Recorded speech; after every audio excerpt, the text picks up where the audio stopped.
प्रिय विद्यार्थियों, आप सभी को मेरा सादर नमस्कार। मैं डॉक्टर महेंद्र मेहरा, सहायक प्राध्यापक भौतिक शास्त्र, शासकीय मोतीलाल विज्ञान महाविद्यालय भोपाल से आप सभी विद्यार्थियों का इस कक्षा में हार्दिक स्वागत करता हूं, अभिनंदन करता हूं। मैं आज आपसे बीएससी प्रथम वर्ष भौतिक विज्ञान विषय के प्रथम प्रश्न पत्र की इकाई क्रमांक 2 की विषय वस्तु न्यूटन के गति के नियम के बारे में जानकारी देने का प्रयास करूंगा। तो शुरुआत करता हूं इकाई क्रमांक 2, जिसका शीर्षक है यांत्रिकी, मैकेनिक्स। इसके बारे में बच्चों आपने पूर्व के लेक्चर्स में सुना होगा, पढ़ा होगा, आपने स्वयं ने पढ़ा होगा कि हम गति का अध्ययन 2 भागों में करते हैं, काइनेमेटिक्स यानी शुद्ध गतिकी और डायनामिक्स यानी गति विज्ञान। जहाँ तक शुद्ध गतिकी का सवाल है, हम शुद्ध गतिकी में केवल यह अध्ययन करते हैं कि वस्तु की गति का विवरण किस प्रकार किया जाए या वस्तु किस प्रकार गति करती है, जिसमें हम वेग, विस्थापन, चाल, गति आदि के बारे में अध्ययन करते हैं। परंतु गति विज्ञान में क्या होता है, हम गति विज्ञान में यह अध्ययन करते हैं कि वस्तु की गति का कारण क्या है, what is the cause of that motion. हम ये भी जानते हैं कि वस्तु की 2 स्टेट होती हैं। नंबर 1 स्थिर अवस्था, ये जैसे हम कहते हैं विराम अवस्था, और दूसरी गतिज अवस्था यानी वस्तु मोशन में होगी। इन 2 स्थिति के अलावा वस्तु की कोई तीसरी स्थिति गति से संबंधित नहीं होती है। अब प्रश्न उठता है कि स्थिर अवस्था क्या होती है। तो वैज्ञानिक भाषा में स्थिर अवस्था को समझने का प्रयास करते हैं कि जब कोई वस्तु अपने आसपास की ओर सभी वस्तुओं के सापेक्ष स्थिर रहती है, स्टेशनरी रहती है, अर्थात वस्तु समय के साथ अपनी स्थिति को नहीं बदलती है, ऐसी वस्तुएं स्थिर अवस्था अथवा विराम अवस्था या इंग्लिश में हम इसे स्टेशनरी स्टेट में होना कहते हैं। उदाहरण के लिए हम देखें कि मान लो बस स्टैंड है और बस स्टैंड पर बैठा कोई यात्री के सापेक्ष स्टेशन पर खड़ी रेलगाड़ी कौन सी अवस्था में होगी, स्थिर अवस्था में होगी, वो गतिज अवस्था में नहीं होगी। अब इसकी पलट यदि हम बात करें कि जब कोई वस्तु समय के साथ अपनी स्थिति को बदलती है तो वह गति अवस्था में कहलाती है। क्यों? क्योंकि वह समय के साथ उसमें विस्थापन हो रहा है, समय के साथ उसकी गति में परिवर्तन हो रहा है। इसका मतलब हम ये कहते हैं कि उसका जो वेग है वो परिवर्तित हो रहा है, और वेग परिवर्तित हो रहा है इसका मतलब उसमें त्वरण है, और निष्कर्ष निकालते हैं कि वह वस्तु स्थिर अवस्था में ना होकर के गतिज अवस्था में है। तो हमने ये 2 शब्दावली की जानकारी प्राप्त की है। अब हम बात करते हैं न्यूटन के गति के नियम। बच्चों, संपूर्ण भौतिक शास्त्र की यदि हम बात करें तो केवल किताब के लिए, किताबी ज्ञान के लिए ही नहीं, हमारी डे टू डे लाइफ के लिए भी न्यूटन के गति के नियम बहुत बहुत बहुत बहुत महत्वपूर्ण हो जाते हैं, और इनका उपयोग हम डे टू डे लाइफ में भी करते हैं। सर आइजैक न्यूटन ने गति के 3 भौतिक नियम दिए हैं, और ये भौतिक नियम चिरसम्मत यांत्रिकी, इंग्लिश में हम क्या कहेंगे, क्लासिकल मैकेनिक्स के आधार पर हैं।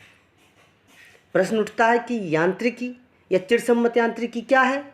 तो मैं संक्षेप में यह बता दूं कि चिरसम्मत यांत्रिकी स्थूल कणों पर लागू होती है, मैक्रोस्कोपिक पर लागू होती है।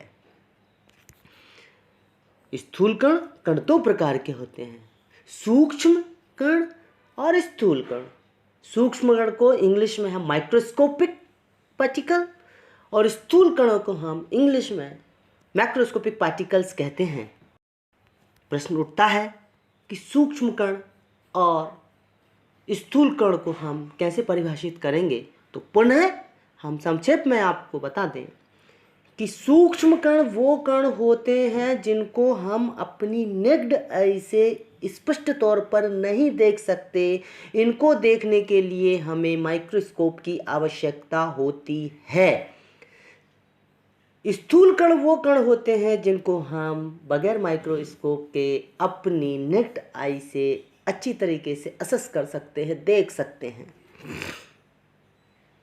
सूक्ष्म कण इलेक्ट्रॉन, प्रोटॉन, न्यूट्रॉन, इनको हम अपनी नेक्ड आई से नहीं देख सकते। यदि हमें इनकी physical quantities like velocity, speed, acceleration आदि का अध्ययन करना है तो इसमें हम न्यूटन के गति के नियम को एप्लीकेबल नहीं कर सकते। इसके लिए हमें आगे क्लासिकल मैकेनिक्स के जाना पड़ता है, जो खोज श्रोडिंगर की इक्वेशंस के द्वारा होती है। स्थूल कण, जैसे हम ग्रह की बात करें, केपलर्स के नियम में हमारे पास सारे प्लैनेट्स के बारे में हम अध्ययन आसानी से कर सकते हैं न्यूटन के गति के नियम से। तो स्थूल कणों पर ही चिरसम्मत यांत्रिकी लागू होती है और न्यूटन के नियम भी चिरसम्मत यांत्रिकी पर ही आधारित होते हैं। ये नियम किसी वस्तु पर लगने वाले बल और उससे उत्पन्न उस वस्तु की गति के बीच संबंध बताते हैं। सबसे पहले सर आइजैक न्यूटन ने इन्हें उनकी ग्रंथ फिलॉसफी नेचुरलिस प्रिंसिपिया मैथमेटिका में सन 1687 में संकलित किया था।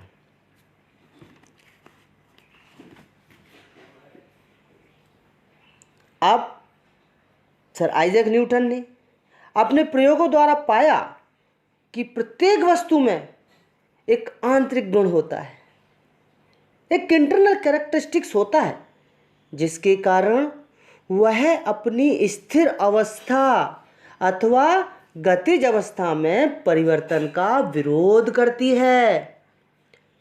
और यह गुण, वस्तु का यह गुण क्या कहलाता है? जड़त्व कहलाता है, इनर्शिया कहलाता है। तो बच्चों, जड़त्व मेरे अंदर भी है, जड़त्व आपके अंदर भी है। इस ब्रह्मांड, इस धरती के अंदर जितने भी पार्टिकल्स हैं उन सबके अंदर एक अपने अंदर एक विशेष प्रकार का गुण है, जिसे हम क्या कहते हैं? जड़त्व कहते हैं। इस जड़त्व के कारण ही वस्तु अपनी स्थिति का विरोध करती है। यदि हम विद्युत के बारे में थोड़ा सा रिकैप करने का प्रयास करें तो विद्युत में एक शब्द आता है प्रतिरोध, रेजिस्टेंस। जड़त्व को हम प्रतिरोध की भांति मान सकते हैं, जड़त्व। इसीलिए इसका कारण प्रत्येक वस्तु का अपना एक द्रव्यमान होता है। वस्तु का जितना अधिक द्रव्यमान होता है उसका जड़त्व भी उतना ही अधिक होता है। इसके अतिरिक्त किसी भी वस्तु में गति उत्पन्न करने के लिए या गति में परिवर्तन करने के लिए किसी बाह्य प्रभाव की आवश्यकता होती है। और बच्चों, यह बाह्य प्रभाव, एक्सटर्नल फैक्टर क्या कहलाता है? फोर्स, बल कहलाता है। बल बहुत महत्वपूर्ण भौतिक राशि है और इस आधार पर सर आइजैक न्यूटन ने गति से संबंधित 3 नियम दिए। न्यूटन के गति के प्रथम नियम की बात करते हैं। तो न्यूटन के गति के प्रथम नियम को समझने का प्रयास करते हैं।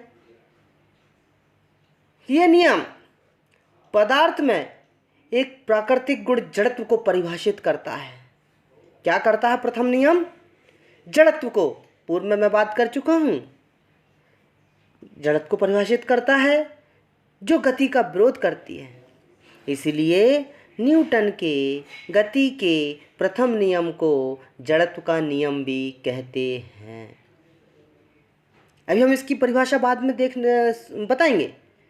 उसके पूर्व प्रश्न यह उठता है कि न्यूटन ने गति के 3 नियम प्रतिपादित किए, तो किस आधार पर न्यूटन ने अपने प्रथम नियम को नंबर 1 पर रखा?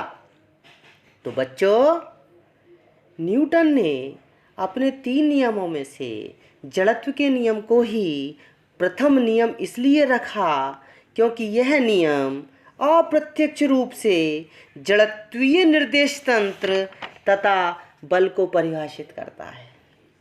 जड़त्वीय निर्देश तंत्र क्या है? जिसमें न्यूटन के नियम लागू होते हैं। अर्थात न्यूटन का नियम केवल और केवल जड़त्वीय फ्रेम में ही लागू होता है। इसलिए यही कारण है कि सर आइजैक न्यूटन ने अपने इस नियम को प्रथम नियम रखा। फिर समझने का प्रयास करते हैं कि न्यूटन के प्रथम नियम के अनुसार यदि कोई वस्तु स्थिर अवस्था में है तो वह स्थिर ही रहेगी, और यदि वह गतिज अवस्था में है तो वह उसी वेग से उसी दिशा में गतिमान रहेगी जब तक कि उस पर कोई बाह्य बल नहीं लगाया जाता। अर्थात समझिए, बल बहुत महत्वपूर्ण है कि यदि हम उस पर बल नहीं लगाएंगे तो वह वस्तु यदि स्थिर है तो वह स्थिर ही रहेगी, वह वस्तु यदि गतिज अवस्था में है तो वह गतिशील ही रहेगी। तो बच्चों, यहाँ भ्रमित होने का प्रश्न उठ सकता है। आपके मन में एक शंका हो सकती है कि स्थिर अवस्था में तो ठीक है कि फोर्स नहीं है तो वह स्थिर अवस्था में है, लेकिन हम कह रहे हैं कि वस्तु गतिज अवस्था में है तो वो गतिज अवस्था में ही रहेगी। तो क्या इस वस्तु पर कोई फोर्स नहीं लग रहा है? यदि फोर्स नहीं लग रहा है तो वस्तु गतिज अवस्था में कैसे है? तो यहाँ पर मैं आपको क्लियर कर दूं कि जब कोई वस्तु गतिज अवस्था में है और वह गतिज अवस्था में ही रहेगी, कब तक? जब तक कि उस पर बाह्य बल ना लगा दें। इसका मतलब हुआ कि वह वस्तु एक कांस्टेंट वेलोसिटी से, नियत वेग से गतिशील है और नियत दिशा में गतिशील है। अर्थात उस पर कोई फोर्स उपलब्ध नहीं है, कोई एक्सटर्नल फोर्स नहीं लग रहा है, कोई बाह्य बल उस पर नहीं है, यानी नेट फोर्स शून्य है। और नेट फोर्स शून्य है, इसका मतलब ये हुआ कि वह एक निश्चित स्थिर नियत वेलोसिटी से नियत दिशा में गतिशील है। यही न्यूटन के गति का प्रथम नियम है। Net force is 0। अब हम इसे गणितीय रूप में समझने का प्रयास करते हैं। हम ये जानते हैं कि बल बराबर द्रव्यमान गुणित त्वरण होता है। समझने का प्रयास करिए। न्यूटन के गति के प्रथम नियम का कथन कहता है कि बल नहीं है तो गति नहीं है, बल नहीं है तो त्वरण नहीं होगा। अर्थात गणितीय रूप में कहें कि फोर्स को हम वेक्टर F से दर्शाते हैं तो हम कहें कि यदि F का मान 0 है, शून्य है, F वेक्टर बराबर 0, तो न्यूटन के गति का प्रथम नियम कहता है कि वेक्टर A, वेक्टर किसके लिए दर्शाते हैं अपन? त्वरण के लिए, तो त्वरण भी शून्य होगा। अर्थात गणितीय रूप में क्या हुआ? F बराबर 0 तो वस्तु का त्वरण A बराबर 0 होगा, अर्थात त्वरण 0 होगा। प्यारे विद्यार्थियों, त्वरण के बारे में हम थोड़ा सा समझें कि त्वरण कैसे नहीं होता है, त्वरण 0 क्या है। तो हम कहें कि सबसे पहले हम ये जानते हैं कि कोई भी वस्तु की एक स्थिति होती है, उस स्थिति का अध्ययन उसकी वेलोसिटी के बारे में, उसके वेग के बारे में, उसके त्वरण के बारे में, उसके वेग के बारे में, संवेग के बारे में हम समय के सापेक्ष अध्ययन करते हैं। यदि हमने उस वस्तु पर कोई बाह्य फोर्स आरोपित किया है तो स्वाभाविक है जिस दिशा में हमने वह बल आरोपित किया है उस दिशा में वह वस्तु अपनी स्थिति को परिवर्तित कर लेती है, यानी स्थिति में समय के साथ परिवर्तन हो जाता है। मान लो वो किसी समय पर ए बिंदु पर थी, हमने उस पर कोई बाह्य बल आरोपित किया तो वो उस बल के प्रभाव के कारण बिंदु बी पर पहुंच जाती है। और ये ए से लेकर बी तक का जो पाथ है वो क्या कहलाता है? लंबाई कहलाता है। और ए से लेकर बी तक जब ये पहुंचा तो यदि हम बी बिंदु से ए बिंदु तक का डिस्टेंस निकाल लें तो ये इसमें समय के साथ इसको विस्थापन कहते हैं, डिस्प्लेसमेंट हो गया इसमें। और यदि हम इस पे और बल लगाएं तो स्वाभाविक है इसका विस्थापन भी परिवर्तित होगा समय के साथ, तो हमें क्या मिल जाएगा? वेलोसिटी मिल जाएगी, वेग मिल जाएगा। यदि हम और फोर्स आरोपित करें तो इसकी वेलोसिटी भी बढ़ जाएगी। जितनी अधिक मात्रा में फोर्स लगाएंगे उतनी वेलोसिटी बढ़ जाएगी, यानी समय के साथ वेलोसिटी में भी परिवर्तन, अर्थात वेग में परिवर्तन की दर समय के साथ क्या कहलाता है? त्वरण कहलाता है। इसका मतलब यह है कि यदि वस्तु में फोर्स उपस्थित है तो उसमें त्वरण भी उपस्थित होगा, लेकिन यदि फोर्स नहीं है तो उसमें त्वरण 0 होगा। समझने का प्रयास करते हैं।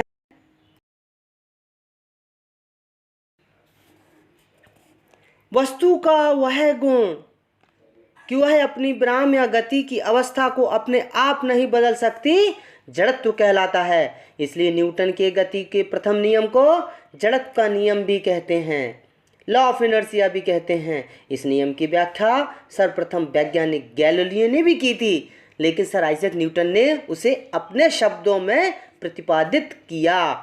जड़त्व का कारण वस्तु का द्रव्यमान है तथा जड़त्व की परिमाणात्मक मान को ही वस्तु का द्रव्यमान कहते हैं। याद रखिए, द्रव्यमान क्या है? जड़त्व की परिमाणात्मक माप। न्यूटन के प्रथम नियम से यह भी स्पष्ट होता है कि वस्तु की विराम अवस्था या उसके वेग में परिवर्तन केवल उस पर बल लगाकर ही किया जा सकता है। अर्थात यह नियम बल की परिभाषा भी बताता है, जिसके अनुसार बल वह बाह्य कारक है जो वस्तु को विराम अवस्था अथवा वेग में परिवर्तित कर देता है। इस प्रकार न्यूटन की गति का प्रथम नियम जड़त्व का नियम भी कहलाता है, और यह जड़त्व को परिभाषित करता है और साथ ही साथ यह बल को भी परिभाषित करता है। साथ ही साथ यह जड़त्वीय निर्देश तंत्र को भी परिभाषित करता है। अब हम इसका एक उदाहरण देने का प्रयास करते हैं कि मान लो मैं किसी चेयर पर बैठा हूँ, मैं किसी कुर्सी पर बैठा हूँ, तो मैं तब तक बैठा रहूँगा जब तक कोई आकर मुझे ये ना कहे कि आप इस कुर्सी से उठ जाइए, या कोई मुझे अपना हाथ पकड़ के उस कुर्सी से उठा ना दे। गणितीय रूप में पुनः F बराबर 0 तो A वेक्टर बराबर 0 होगा। अब हम बच्चों बात करते हैं न्यूटन के गति के द्वितीय नियम की, Newton second law of motion या बल का नियम, लॉ ऑफ फोर्स। यह हमारे दैनिक जीवन का अनुभव है कि विराम अवस्था में एक भारी वस्तु को किसी समयांतर में कोई वेग प्रदान करने के लिए अधिक बल लगाना पड़ता है, जबकि एक हल्की वस्तु को उसी समयांतर में भी वही वेग प्रदान करने के लिए कम बल लगाना पड़ता है। इसी प्रकार यदि एक भारी व एक हल्की वस्तु पर समान बल समान समय तक लगाया जाए तो हल्की वस्तु अधिक वेग से तथा भारी वस्तु कम वेग से चलने लगती है। इससे क्या निष्कर्ष निकालते हैं कि विराम अवस्था में रखी किसी वस्तु की गति प्रदान करने के लिए अथवा किसी गतिमान वस्तु को रोकने के लिए आवश्यक बल का परिमाण वस्तु के द्रव्यमान तथा उसके वेग दोनों पर निर्भर करता है।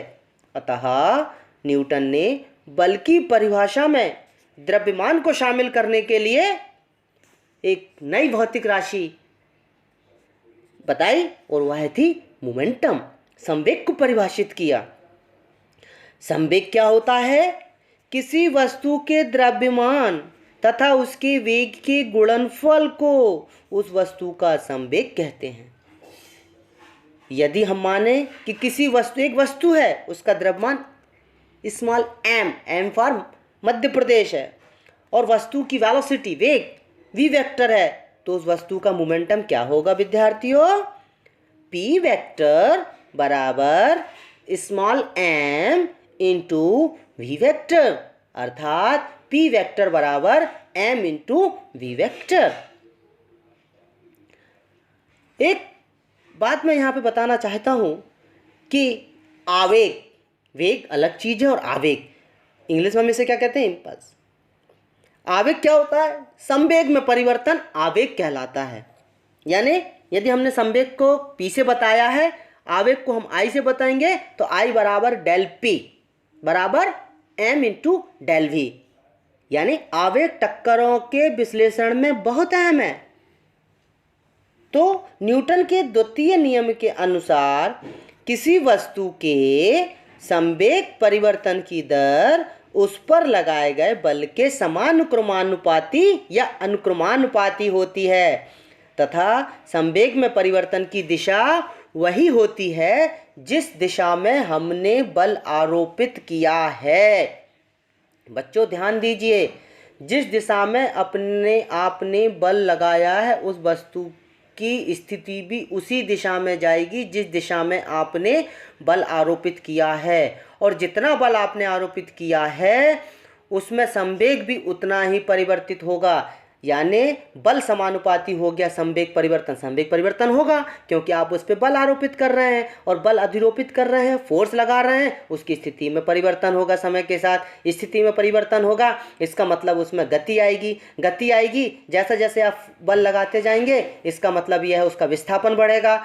जैसे जैसे आप फोर्स लगाएंगे उसके विस्थापन में समय के साथ परिवर्तन होगा, इसका मतलब हुआ कि उसके वेग में परिवर्तन होगा। जैसे जैसे आप फोर्स लगाएंगे तो हम यह कह सकते हैं कि समय के साथ उसके वेग में परिवर्तन होगा, और वेग में परिवर्तन की दर को हम कहते हैं कि उसमें त्वरण हो रहा है। तो जितना फोर्स आप लगाएंगे उतना ही उसमें त्वरण उत्पन्न होगा। और त्वरण के साथ जब सर आइजैक न्यूटन ने द्रव्यमान को शामिल किया, संवेग को शामिल किया, तो हम इसको वेलोसिटी के साथ फोर्स का जो संबंध होता है वो हम कह देते हैं कि F is directly proportional to P, और P बराबर क्या होता है बच्चों?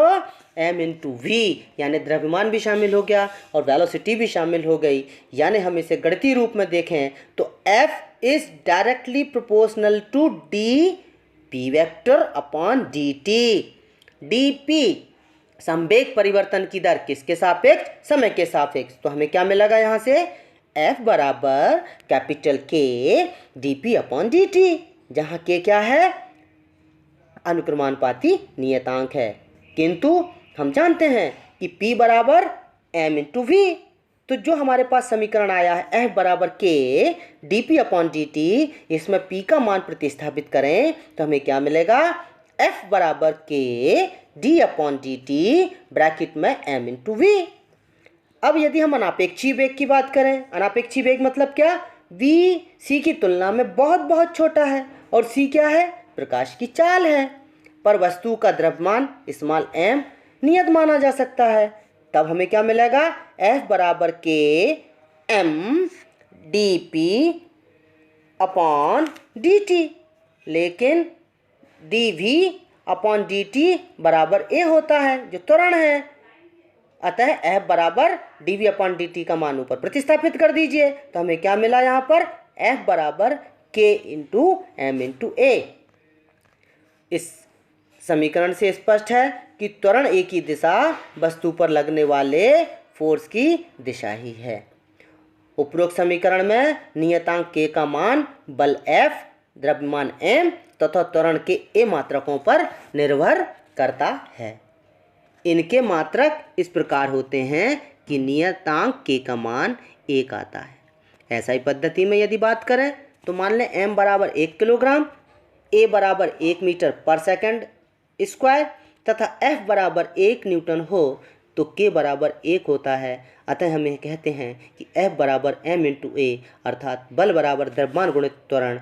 इस प्रकार न्यूटन का द्वितीय नियम यह बताता है कि किसी वस्तु पर लगने वाला बल उसमें कितना त्वरण उत्पन्न करता है। इस प्रकार त्वरण नापकर बल की माप की जा सकती है। वास्तव में न्यूटन का द्वितीय नियम ही चिरसम्मत यांत्रिकी क्लासिकल मैकेनिक्स का मूल नियम है। इसमें प्रथम तथा तृतीय नियम अंतर्निहित होते हैं।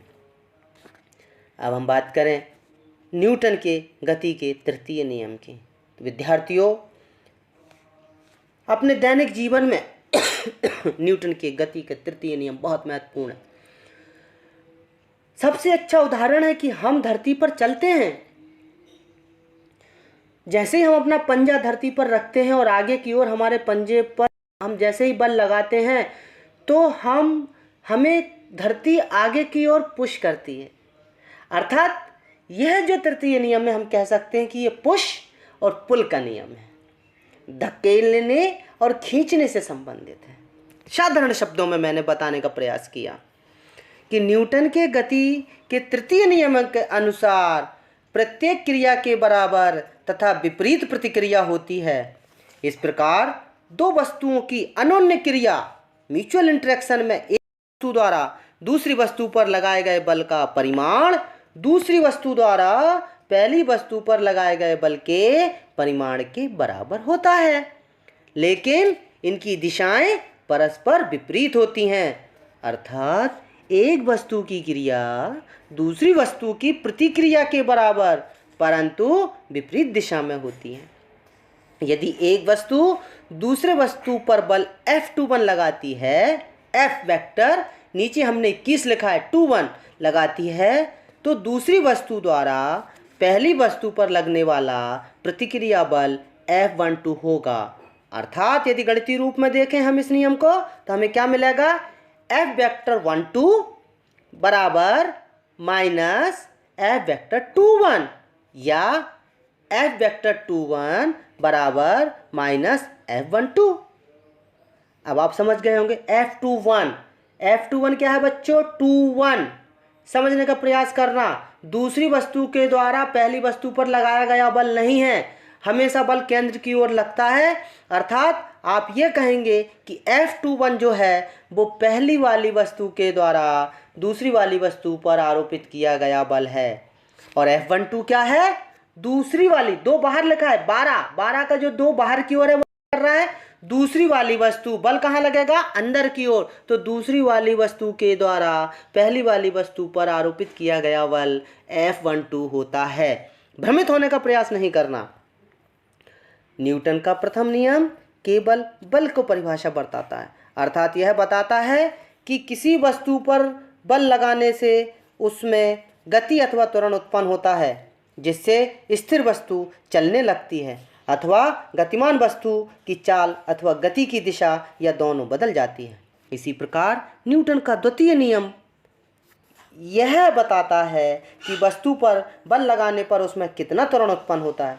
ये दोनों नियम यह नहीं बताते हैं कि बल वस्तु में किस प्रकार गति या त्वरण उत्पन्न करता है। इस प्रश्न का उत्तर न्यूटन के तृतीय नियम से मिलता है। न्यूटन के तृतीय नियमानुसार जब किसी वस्तु पर हाथ द्वारा क्रिया बल लगाते हैं तो वस्तु भी हाथ पर प्रतिक्रिया बल लगाती है।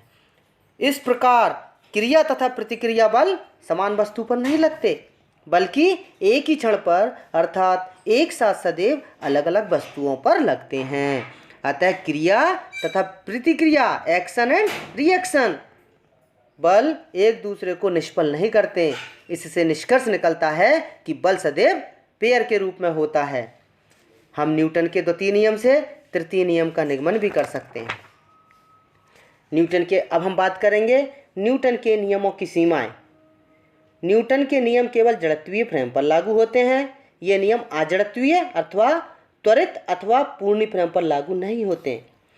न्यूटन के नियम केवल तभी लागू होते हैं जबकि कण अथवा वस्तु का द्रव्यमान नियत हो, अर्थात वेग अनापेक्षीय नॉन रिलेटिविस्टिक या प्रकाश की चाल की तुलना में नगण्य हो, अन्यथा कण का द्रव्यमान नियत नहीं रहता है। तो बच्चों इस तरह से हमने न्यूटन के गति के 3 नियमों के बारे में व्याख्या की। उम्मीद है आपको यह समझ में